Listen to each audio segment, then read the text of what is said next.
Good morning, good Erev Shabbat. Special greetings to our soldiers at Fort Jackson and Shaw Air Force Base and everybody watching our video.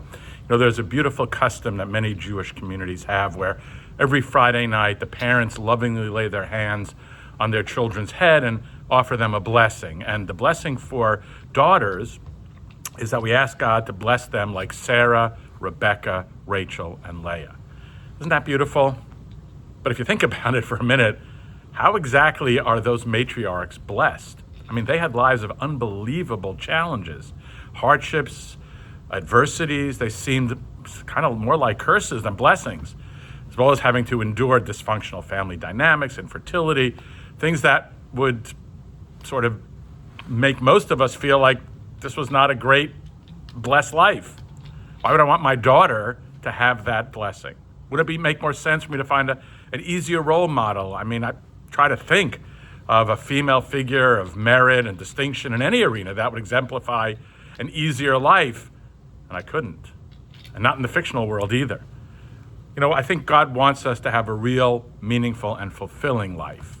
God wants our lives to shimmer with transcendence and holiness, endowed with purpose and service. God wants us to have a life where we overcome adversity, where we choose and grow.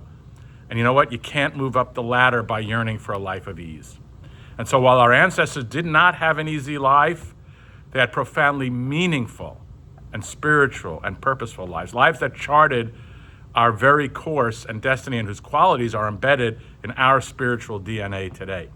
When we don't confuse the good life with the easy life, then we can embrace challenges as a means of self-discovery. When we don't expect our lives to be simple, then we can tap into our significance.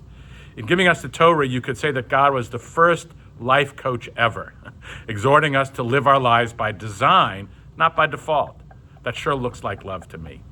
So while the Jews complained a lot when they traveled through the desert, which was understandable, what they were learning along the way was not to equate an easy life with a sign of God's love and adversity and challenge to mean that God was upset with them. Whenever you face individual and national challenges, be careful not to fall prey to insecurity that doubts God's love and connection. We should always remind ourselves of times in our lives when we had endured suffering, but that led us to blessings or growth.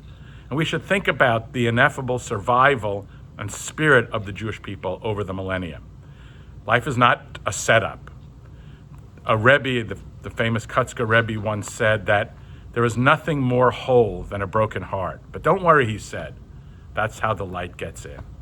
Have a wonderful Shabbos. Shabbat Shalom.